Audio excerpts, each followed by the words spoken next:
taxes was taxing. Now taxes is relaxing when you file for free. I can file for free? TurboTax Free Edition. Roughly 37% of filers qualify. Simple Form 1040 returns only. See if you qualify at turbotax.com/free. I can file for free. Now this is taxes. File for free with TurboTax Free Edition and get your maximum refund. No schedules except for Earned Income Tax Credit, Child Tax Credit, and Student Loan Interest. See if you qualify at turbotax.com/free.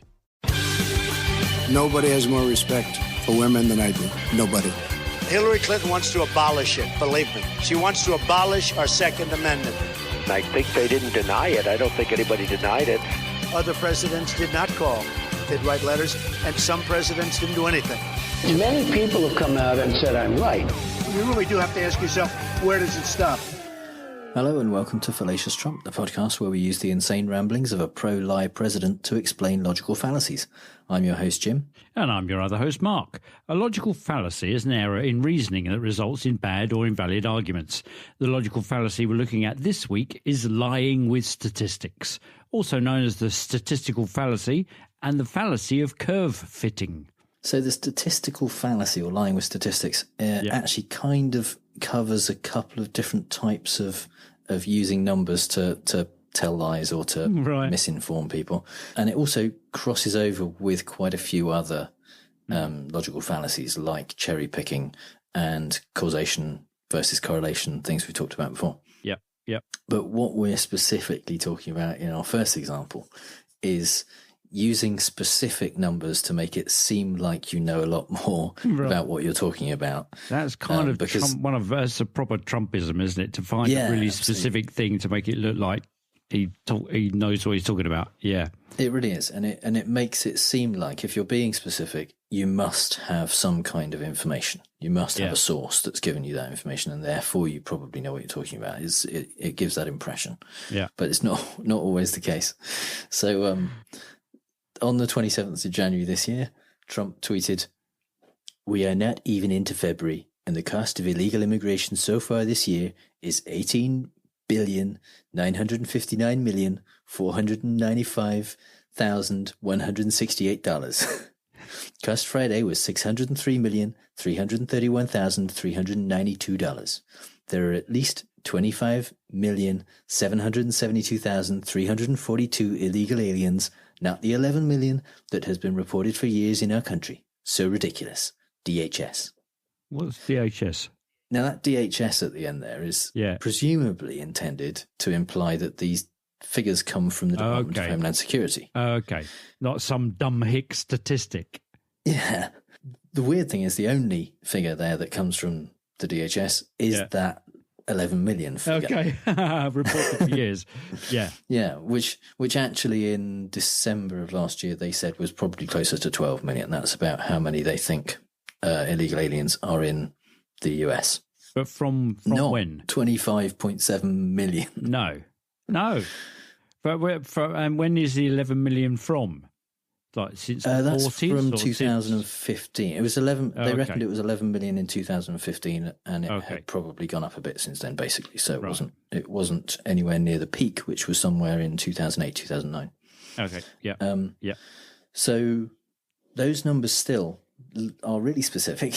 Yeah. Way Where out. do they come from most people's estimates, and a lot of people immediately after that were saying, well, these are just made up. We don't have any clue. These don't tally with any statistics that we've heard about. Yeah. And certainly if you look at any of the kind of official statistics, the Centre for Immigrant Studies and Immigration Studies and things like that, they are way off.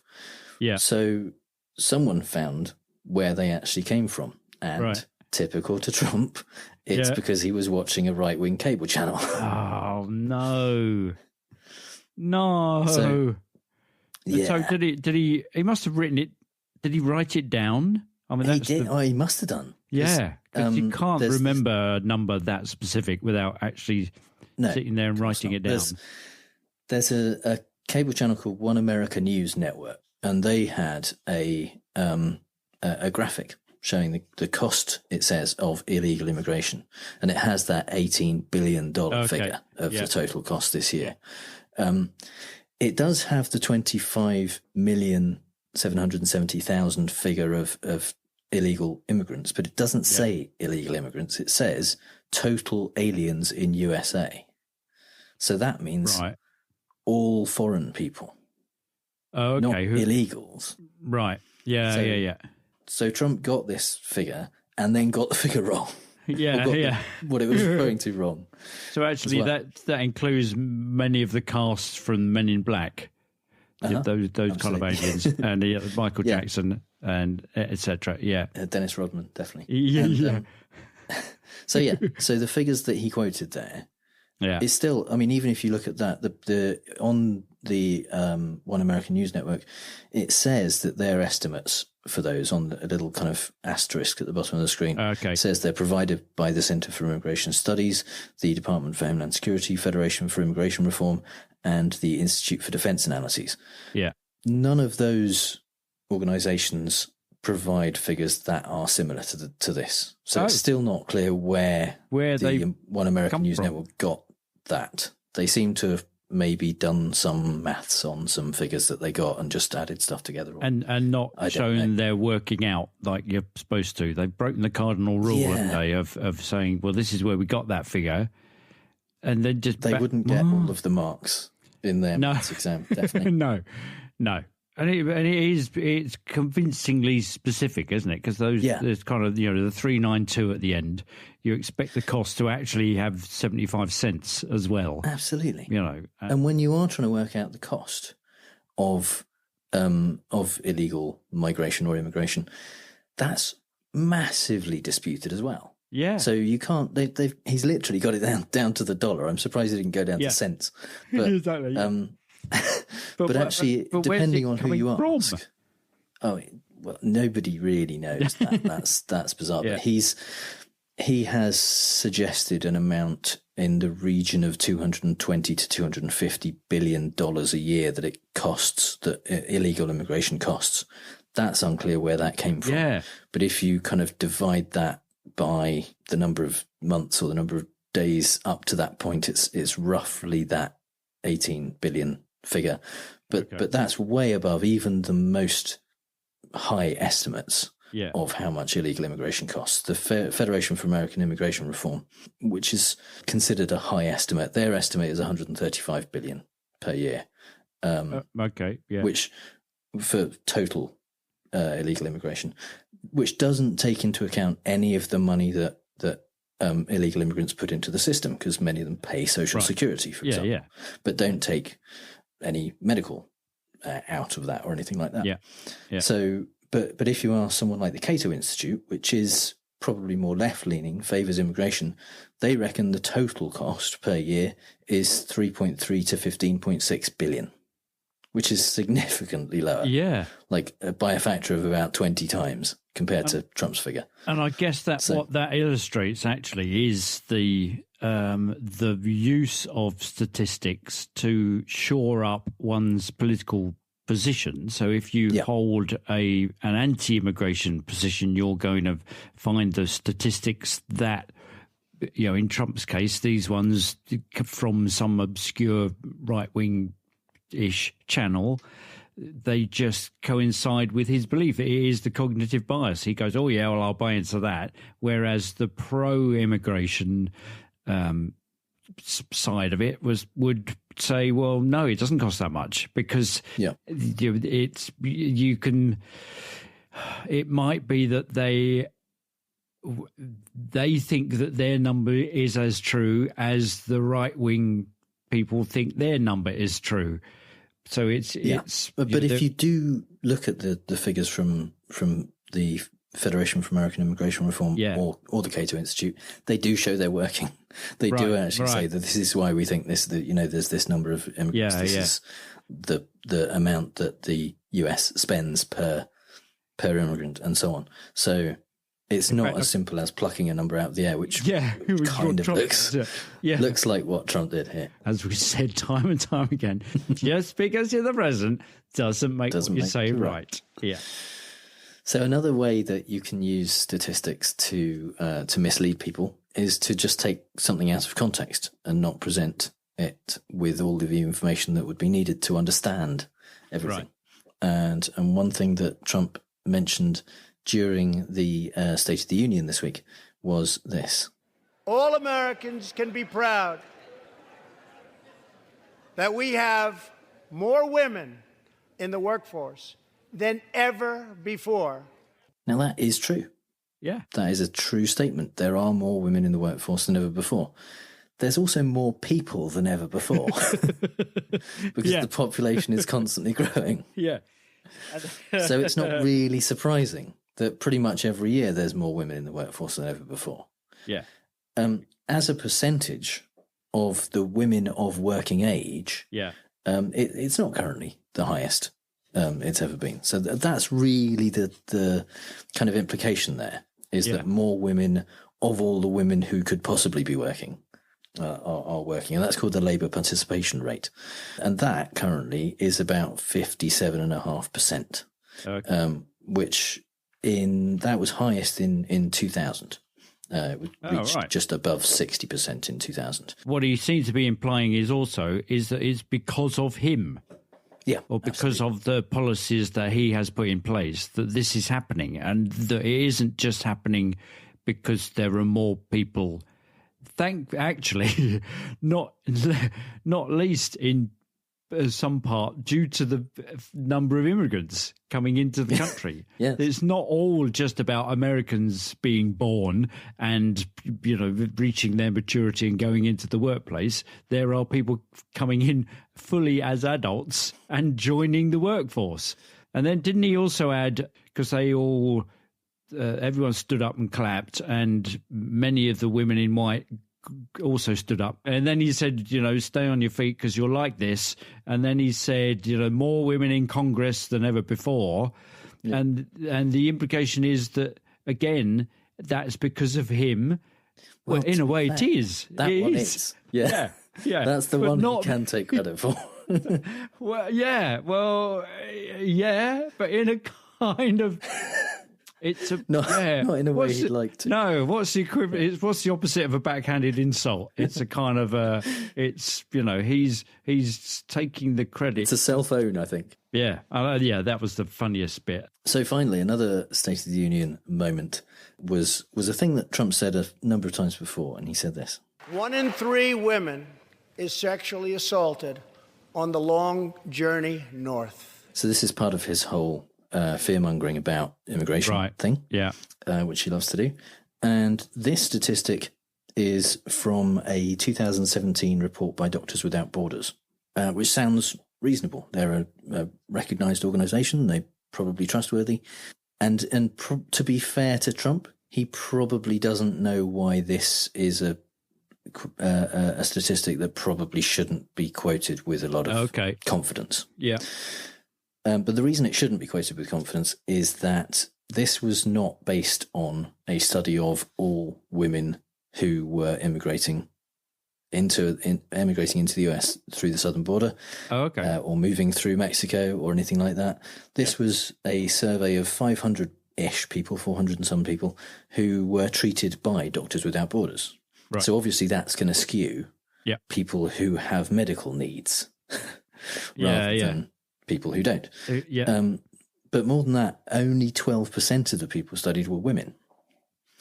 So this is actually a study that is, or a report that's based on the experiences of 56 women. Out of whom 20 odd were 31.4%, which I think is about 18 women. Okay. Said that they were sexually abused on the journey, not sexually assaulted, which is maybe slightly different. Yeah. So it's an argument from small numbers, in effect. It really is. Yeah. Yeah. It's just very extrapolating dodgy. it up to the 25 million. He's implying that that 25 million illegal aliens, 1 in 3 of the women were assaulted. Yeah. It's very dodgy to suggest that you make that leap. Yeah, I suspect actually that he's personally assaulted more women than that in the long journey north from Mar-a-Lago to Washington. For legal reasons, can't confirm that, but yeah. No, but he hasn't denied it. I don't think anybody denied it. That's so, true. Based on our last broadcast, as Marsh said, we could just do these undisputed truths. Yeah, say what we like. Yeah. If he doesn't dispute it by his own token, then therefore it's true. Yeah. So we're there's another statistic that sometimes gets bandied around in the same vein as that one. Yeah. And it's not something I think that Trump has said, but it's something that comes up in the same kinds of discussions. And it's supposedly from Amnesty International. Okay. And it says that 60% of migrant women and girls are raped while migrating. Wow. Which is way bigger than 1 in 3. Yeah. And I'm not going to go through all of the detail of how this is wrong. Yeah. But the Washington Post did an amazing fact check of this. Right. And it led down through many layers of fact checking to the original source appearing to be from a book from 1998, which says that a study of migrants estimates that 60% of the illegal female migrants have some sort of sexual experience in their trip toward the US, from rape or coerced sexual relations to a lover. Okay. So some of them had a boyfriend. Yeah, so it's on a spectrum of but that's not rape. That's rape to some of them might have been raped, but that includes all of the people who had any kind of sexual experience on the trip. Yeah, people should look at this Washington Post article, because it is really impressive, the amount of detail that they went into to figure out where this number came from, and they're calling themselves out as well because they've used this figure before, and they explain why they originally thought it was from Amnesty International and where they got it, and so on and so on. And excitingly, this is going to go in our show notes for this episode, which is the first time we've had show notes, because now we have a website. So if you go to fallacioustrump.com/FT19, you'll see the page for this episode with the show notes, and you will be able to click on that article and read all about how the Washington Post found out about that. And you can do all kinds of other cool things, like find out about Mark and me and contact us various ways. There's even a little tool to leave us a voicemail message. So, yay! And do it in your best Trump voice. And now is the time, I think, for Mark's British Politics Corner. Or do it in your best Boris voice.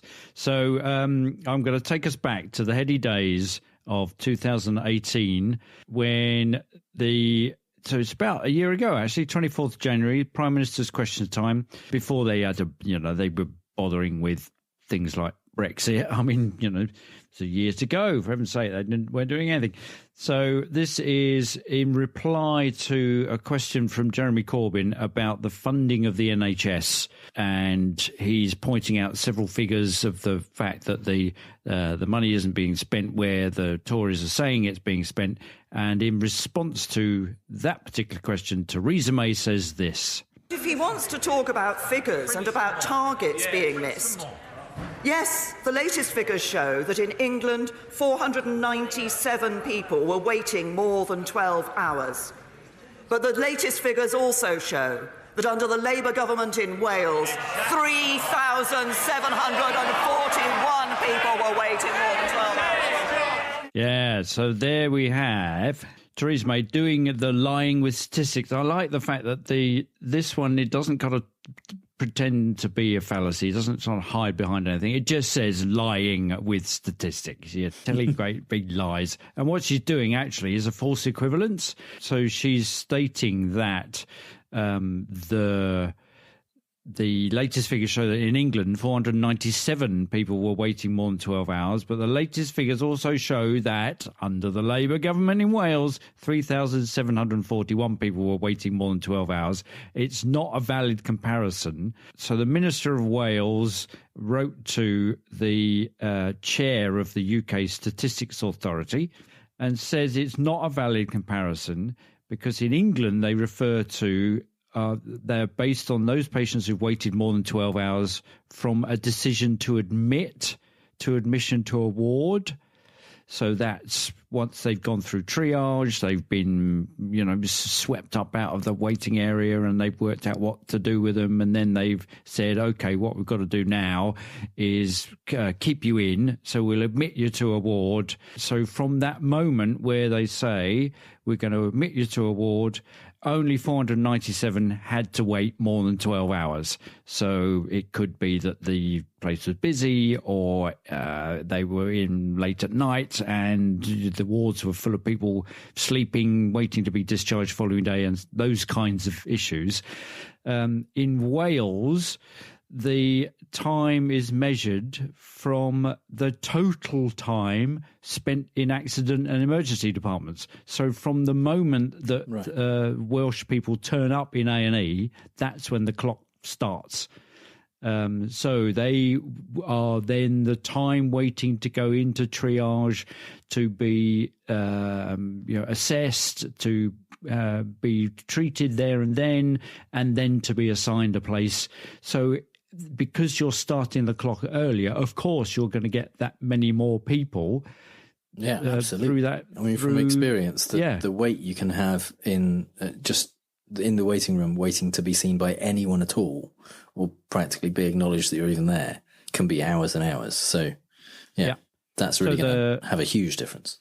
So Carwyn Jones, the First Minister of the National Assembly, was basically the Prime Minister of Wales. So Wales is, for our non-UK listeners, is a devolved parliament. So it has its own assembly. It's called the Welsh Assembly, that looks after the local politics of Wales in much the same way as the London-based government looks after England. But it's not quite like that, because the irony is that the central government funds the NHS in Wales. So there's the Prime Minister using the statistics in error in order to have a go at Corbyn to say that the Welsh government, which is a Labour government, the waiting times are massively huge compared with the waiting times in England. And even if they are, and you're equating that to poor funding decisions,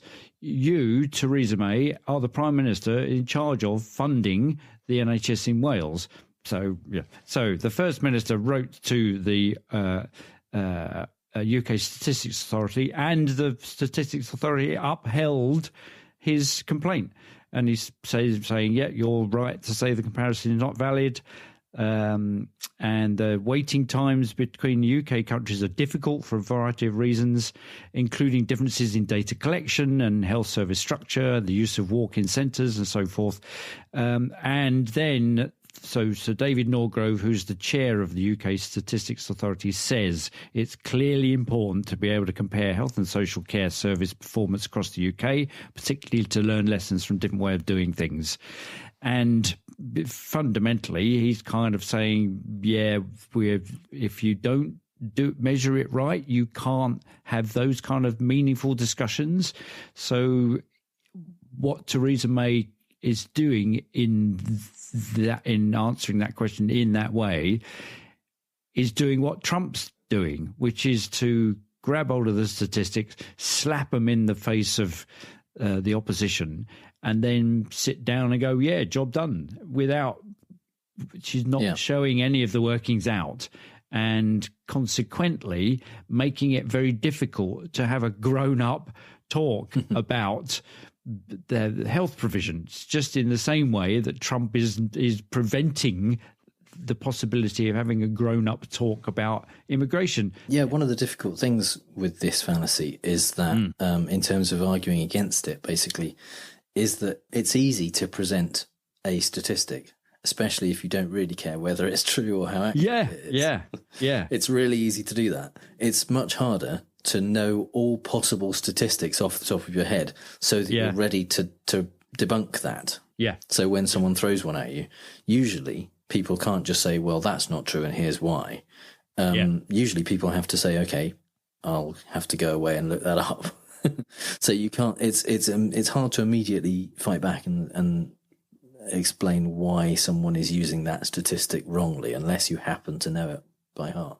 And I guess that's why it works as a compelling argument and it's difficult in the moment to call someone up and say, yeah, wait a minute, you're wrong. And so you can kind of win the argument just by the fact that you're trotting out those numbers.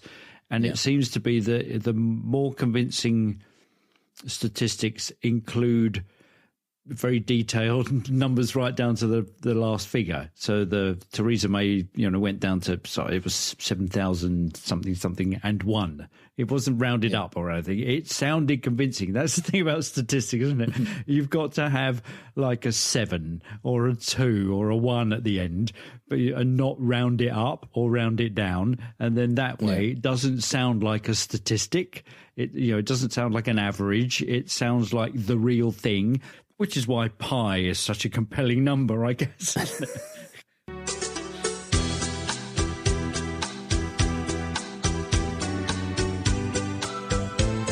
No need to run and hide. It's a fallacy in the wild. No need to laugh and cry. It's a fallacy in the wild.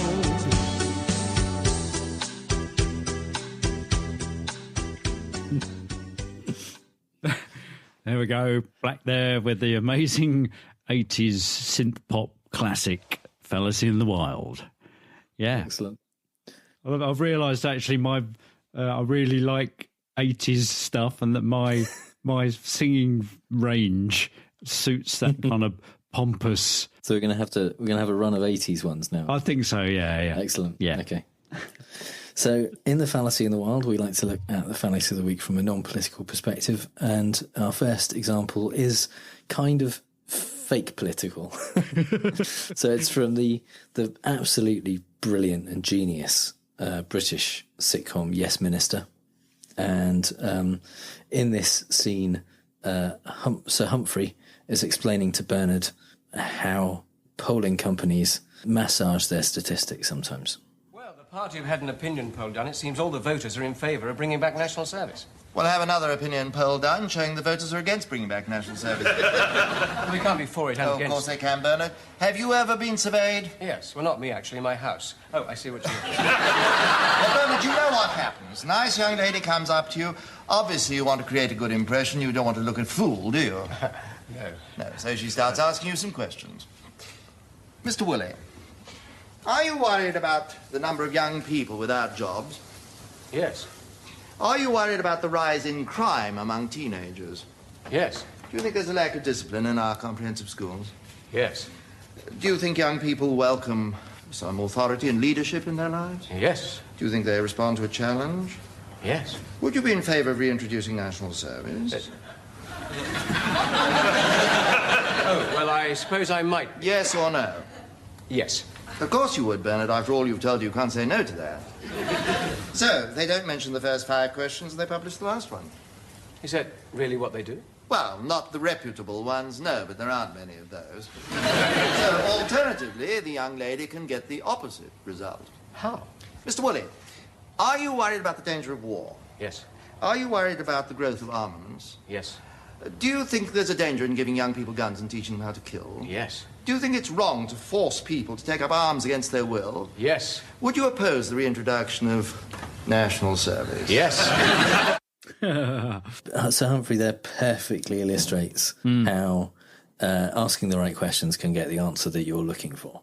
Yeah. And so that is a danger when looking at statistics. Yeah, because you can take away all the other questions and you just publish the result for that one. And yeah, exactly. Yeah. Our second example in the Fallacy in the Wild is from The Simpsons, in an episode where Homer has become a vigilante, and in his gang he has Jimbo, one of the school bullies, whose special skill is beating people with a sack of doorknobs. And Homer gets interviewed on the local news. Mr. Simpson, how do you respond to the charge that petty vandalism, such as graffiti, is down 80%, while heavy sack beatings are up a shocking 900%? Oh, people can come up with statistics to prove anything, Kent. 40% of all people know that. Yeah. Heavy sack beatings are up 900%. Yeah, I love that. 40% of people know that. That reminds me of there's a British comedian, Vic Reeves, who once said 88.2% of statistics are made up on the spot, which is a kind of update of Benjamin Disraeli. Apparently, was attributed to saying that by Mark Twain, amongst others, being three kinds of lies, damned lies, and statistics. So we're gonna play fake news, folks. I love the game. It's a great game. I understand the game as well as anybody. Yeah, it's the time for fake news, the game in which I read out 3 Trump quotes, 2 of which are real and 1 I made up, and Mark has to figure out which one is fake news. And we are on the cusp of greatness here, because if you get this one right, you are up to the level of random chance. Yeah. Yeah, that whole kind of the position of just going, well, yeah, I'm just winning this. I'm the best at getting it right 2 in a row ever. Yeah, 2 in a row. So this would be a record-breaking run. It would. Yes, exactly. It would. The theme this week is intelligence. Okay. And because Trump has been talking this week and last week about how his intelligence people, basically, they're just wrong about Iran and Russia and North Korea. Yeah. And although they literally disagreed with him in televised public speaking, he said that they were misquoted and that they all actually agreed with him. Yeah. So, So, statement number 1. I've listened to these intelligence people go on, and quite frankly, it's a waste of time. I can do my job without any intelligence whatsoever. Or number 2, my intelligence people, if they said in fact that Iran is a wonderful kindergarten, I disagree with them 100%. It's a vicious country that kills many people.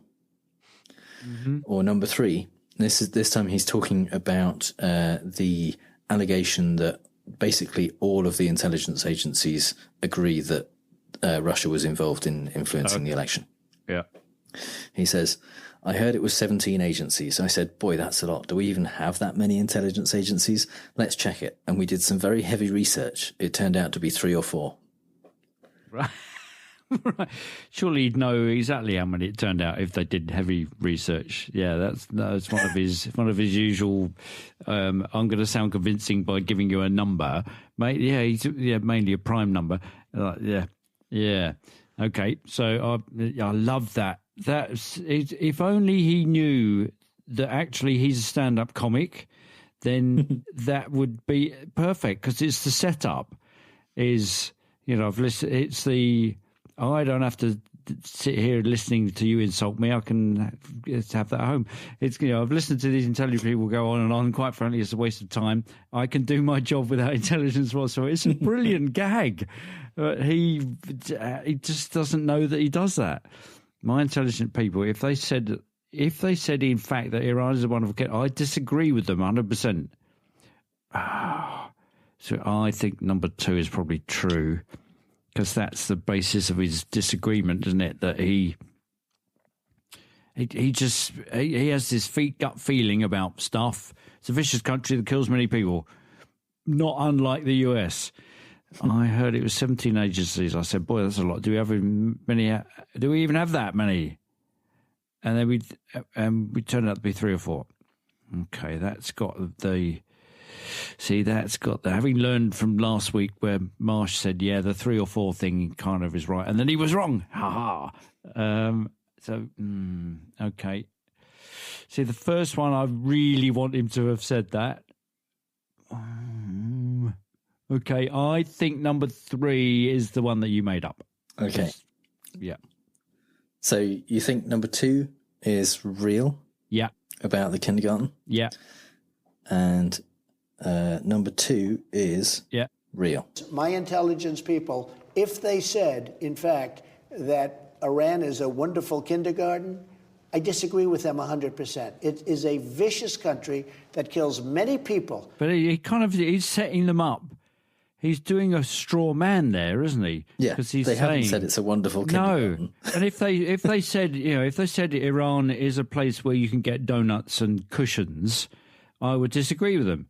Well, they haven't. He kind of does it with that if. He puts the if in which is plausible deniability, and then comes up with a straw man. and then said, well, I disagree. Yeah, the extent, basically, of what they've said about Iran, pretty much, is that they appear to be complying with the nuclear treaty, which he pulled out of. So that's it. They're just saying, they're not currently a threat. Yeah, and he's determined to go to war with them because he just wants to. Yeah. Yeah. So, there you go. Right. So, okay. Yeah. You think number one is real? And mainly, is fake news. It was mainly because I really wanted to. It's a very good joke. It is good. And actually, I can't take credit for that joke. Oh. That is a quote that has been attributed to Trump by people on Twitter, a lot of whom have believed it. But it's actually from a piece in the New Yorker by Andy Borowitz. That's very. I've slightly adapted it, but basically the frame of it is by a satirist, so that's why it's a good setup and a good joke. And it does sound like the kind of thing he'd say, which is why a lot of people have actually thought it was true. Exactly. Yeah. No, well, there you go. It's a fake Trump quote. Yeah, nice, very nice. So, which oh my means that God, number 3 is real. Oh. And here it is. I heard it was 17 agencies. I said, boy, that's a lot. Do we even have that many intelligence agencies, right? Let's check it. And we did some very heavy research. It turned out to be 3 or 4. So he kind of...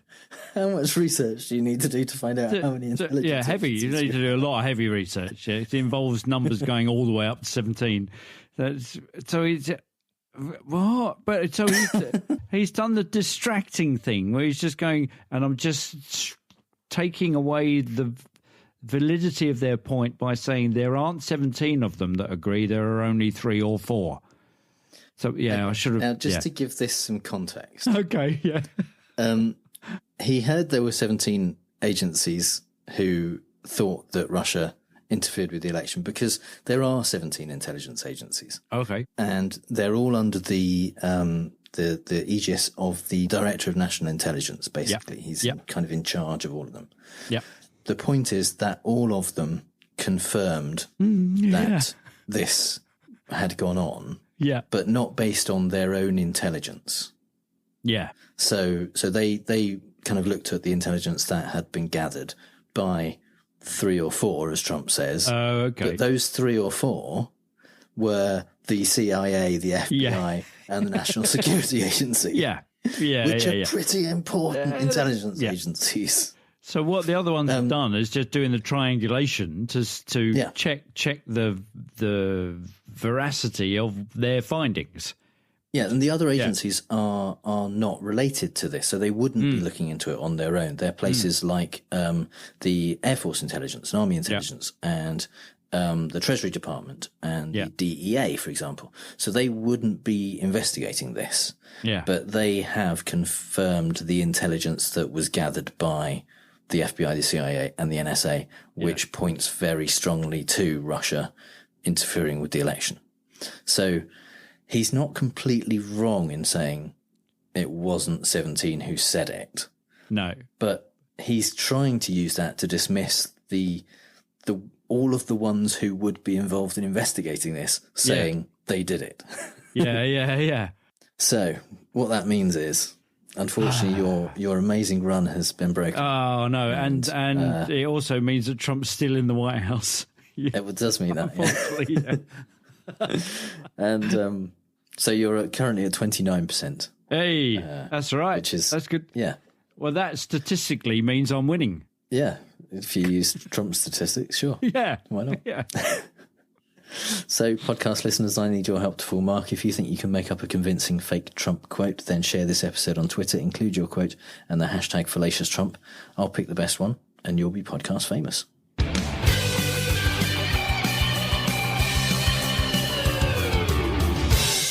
And this is the part of the episode that this week, at least, is called The State of the Union is Not a Logical Fallacy. Because we need to talk about the State of the Union.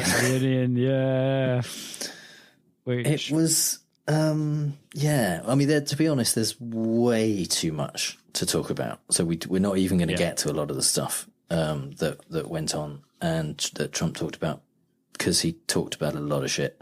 But and it went on nearly an hour and a half, which is really long and kind of boring. Yeah, and mostly is that mostly because he was kind of on script? He didn't go off and do amazing rambling stuff. Yeah, he did the odd ad lib.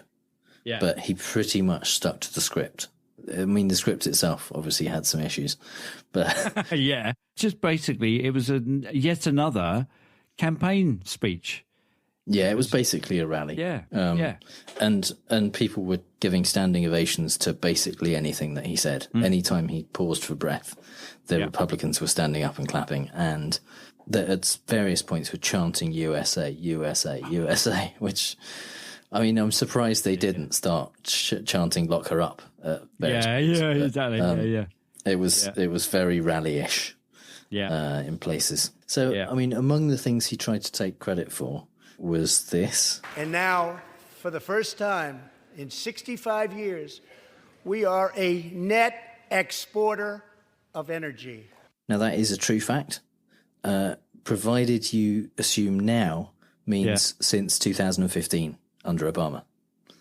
Because that's when the US became a net exporter of energy, and it has remained the same ever since. Nothing to do with Trump at all. Okay. So he's right. Okay. So he's just traveled back in time to 2015. Now in 2015 for the first time in 65 years. Yeah. Not now for the first time in 65. Yeah. But at least that was a true thing that he said. Yeah. You know, it is accurate that the US is a net exporter. This one, it was just made up. The border city of El Paso, Texas, used to have extremely high rates of violent crime, one of the highest in the entire country, and considered one of our nation's most dangerous cities. Now, immediately upon its building, with a powerful barrier in place, El Paso is one of the safest cities in our country. Simply put, walls work and walls save lives. So that kind of suggests that there used to be a problem in El Paso. Yeah. Trump built a wall, now there isn't a problem. Right? Yeah. I'll buy that, but in terms of violent crimes, it has been, for years and years, like the third least violent city above a certain size, like above 500,000 inhabitants. Yeah. In the US, the border fence that was authorized in the area of El Paso, which was authorized by Bush in 2006, went up in kind of 2008, 2009. Right. Nothing to do with Trump, obviously. No. and the violent crime rate between 2006 and 2011, so 2 years either side of the border, the wall being built, the fence being built, actually increased by 17% in El Paso. Oh. The fence had absolutely nothing to do with the violent crime rate in that city. It didn't go down. It still isn't high. Yeah.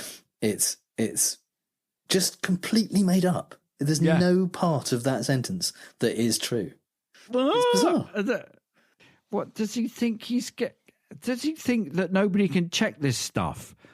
I think not only that, but he doesn't realise or doesn't care that there were literally 5 or 6 major news organisations fact-checking it as they were. As he was saying it. While he was saying it, and things were going up on screen saying, this isn't true.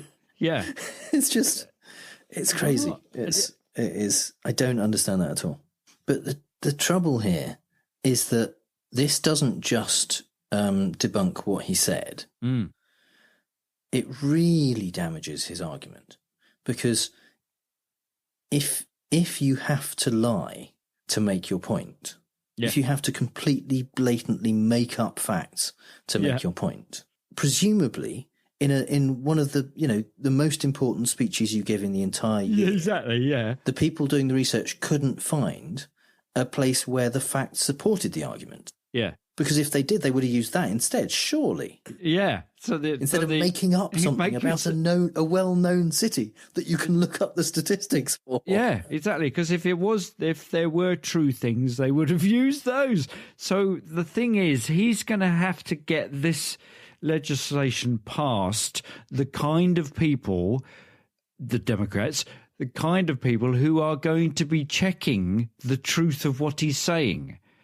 So it's pointless to even entertain the idea of making something up, because the very people in the Congress who are going to be listening to the arguments and then voting on them are going to know that your argument is completely baseless and just go, well, no, you just made that up. So, no, we're not going to give you $5 billion for the wall.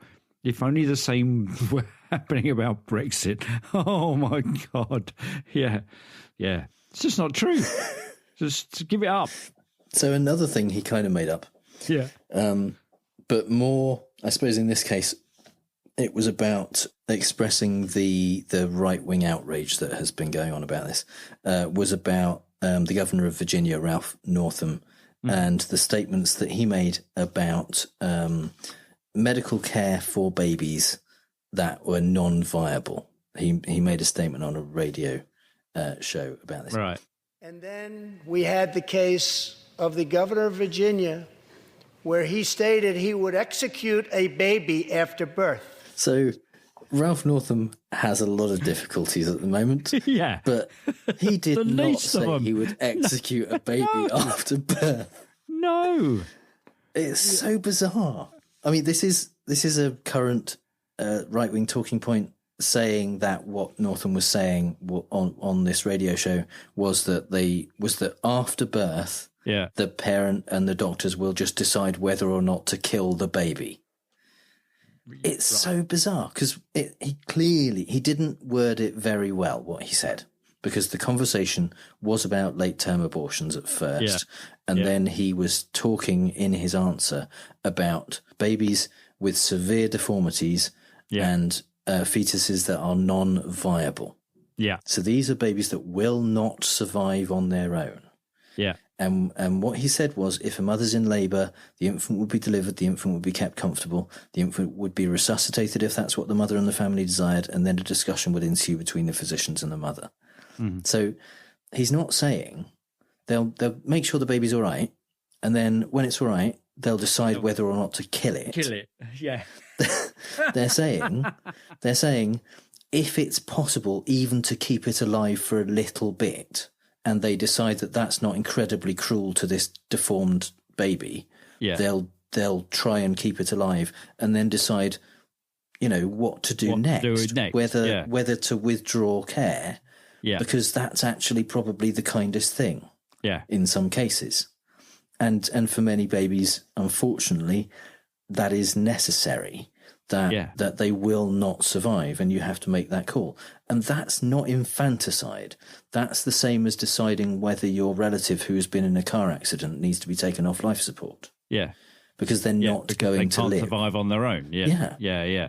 So, well, it's a progression from the one that we talked about before, where Trump says not only is there legislation that will allow a baby to be ripped from the mother's womb moments before birth? Well, no, that is birth. That is delivering a baby. That's actually birth. Not sure about the ripping, but maybe if you're delivered by Von-Twos, that might involve it might be a little bit of tearing that goes on. But so it's just to ramp it up, because he couldn't get away with that bit. And that's not true either, because that's all about 24 weeks rather than 37 at full term.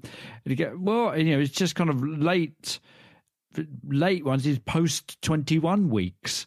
So it isn't an even then, moment before birth. It's only in cases of non-viable fetuses or danger to the health of the mother. Yeah. And even in states where they do prohibit abortion past a certain time, in any case, it like a blanket ban. Yeah.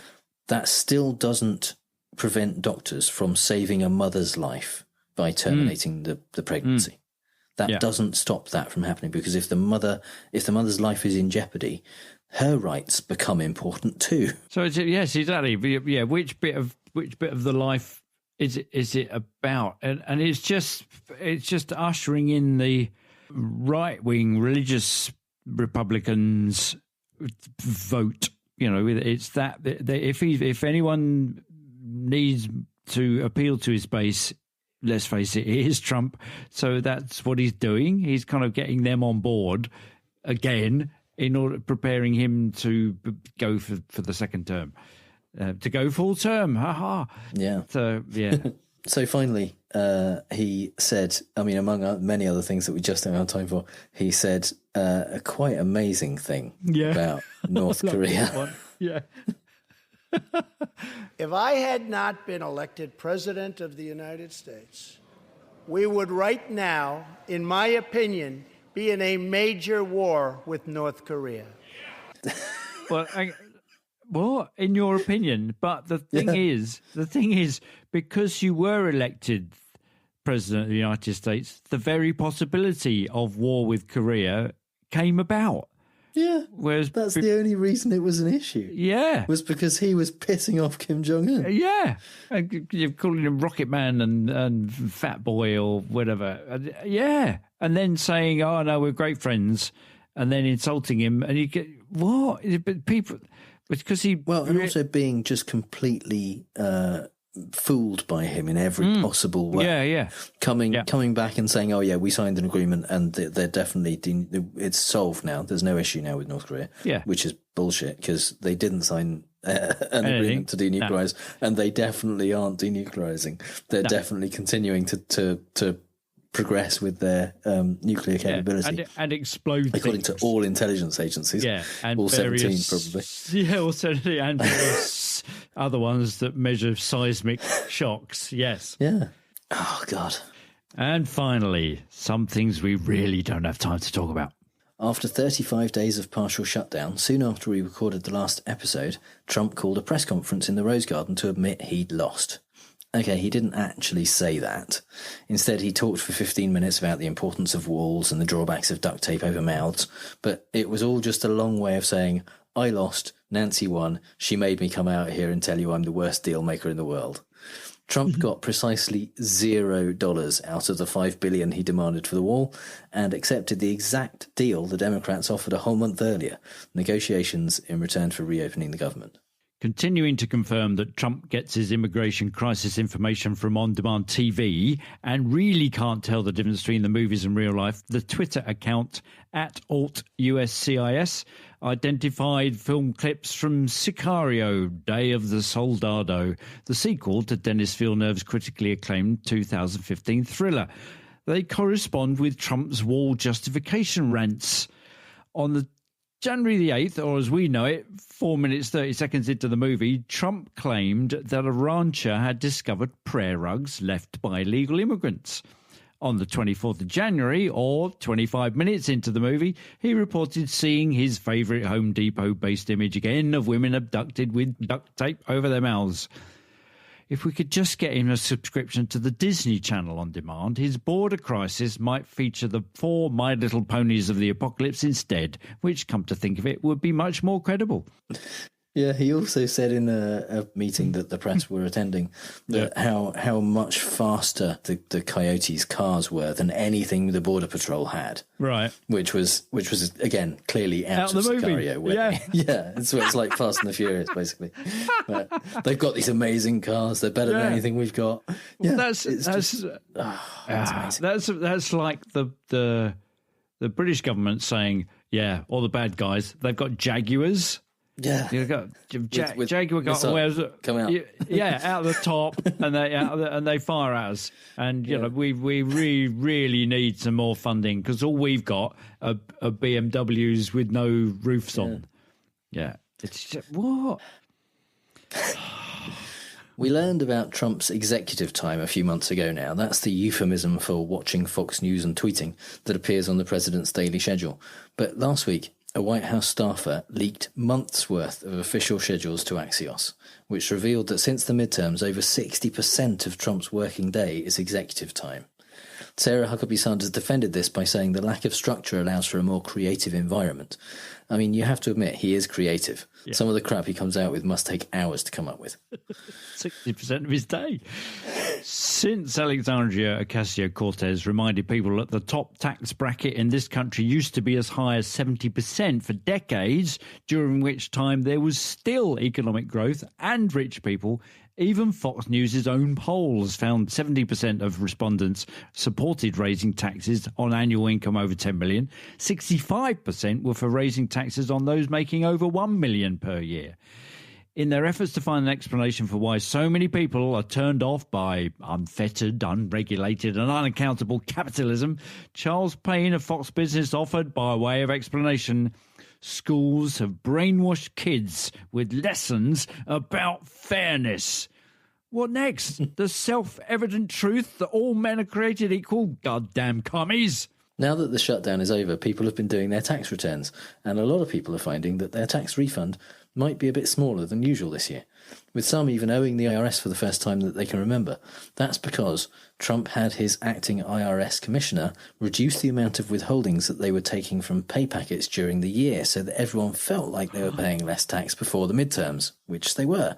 But that means smaller tax refunds, which is finally causing some Trump voters to rethink their allegiance.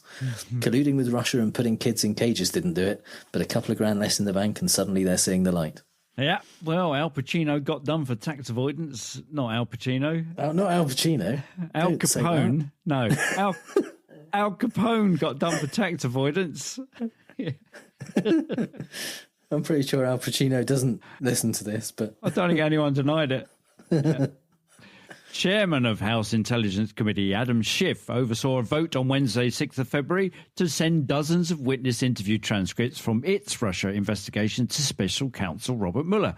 Schiff said House investigators would broaden the scope of the Russia probe by looking into whether Trump boys' associates have sought to influence US government policy in service of foreign interests and whether any foreign actor has sought to compromise or holds leverage, financial or otherwise, over Donald Trump, his family, business or associates. Trump whined about Schiff unfairly singling him out. No other politician has to go through that. It's called presidential harassment. That's not a thing, Donald. Wishing to be governed by non-traitorous, law-abiding, tax-paying, trustworthy citizens is a thing. After Virginia Democratic Governor Ralph Northam said that thing about babies on the radio, someone dug up an old yearbook of his that had a picture of one person in a KKK costume alongside another in blackface. At first, Ralph apologised and admitted he was one of the people in the photo. Republicans immediately demanded he resign because racism, and much to their horror, Democrats joined in. Then Ralph held a bizarre press conference in which he said actually he didn't think he was one of the people in the photo, although he did once black up to dress as Michael Jackson and moonwalk. A reporter asked if he could still moonwalk, and if his wife hadn't stopped him, he totally would have had a go right there. Yes. As of this recording, Northam still hasn't resigned, and now his Lieutenant Governor, Justin Fairfax, has been accused of sexual assault. Democrats were embarrassingly quiet for a couple of days about Fairfax, but as more details emerged, many are calling for an investigation. Should both resign, the governorship would pass to Attorney General Mark Herring, but he's also admitted to blacking up in college. So the next in line is the Speaker of the House of Delegates, who is a Republican. It's been Republican political strategy since the mid-1970s to suppress the votes of the classes of voters to which conservatism declines to appeal, with the added benefit of rolling back those pesky, hard-won civil rights movement achievements, an episode in history that republicanism considers an aberration to the natural order of things. So, when the Democrats proposed to make federal election days national holidays so that, hey, you know, maybe people wouldn't have to worry about being late for work or taking time off to be able to vote, Mitch McConnell, of course, declared that such a humane, sharing, caring act of equality could only mean an attempted power grab. Is it me, or is that weird, sweaty, wide top lip of his starting to make him look like P.W. Botha, the supporter of South African apartheid, an opponent of majority rule? So, that's all the bad arguments and faulty reasoning we have time for this episode. The show notes for this episode are on our brand new website at fallacioustrump.com/FT19. And if you hear Trump say something stupid and want to ask if it's a fallacy, our contact details are on the contact page. If you think we've used a fallacy ourselves, let us know. And if you've had a good time, please give us a review on iTunes, Stitcher, or wherever you get the podcasts. And you can support the show on our Patreon page at patreon.com/ftrump, just like our newest patron, Richard Hopkins. Yay, thank you, Richard. Fantastic. And if you enjoyed our interview with Marsh from the Merseyside Skeptics last week, patrons got an extended version of that interview. You can also connect with us and other listeners on the Facebook group at facebook.com/groups/FallaciousTrump, where we'll post some links to some of the stuff we talked about. All music is by The Outbursts and was used with permission. So until next time on Fallacious Trump, we'll leave the last word to the Donald. That's right. Go home to mommy. Bye. Bye.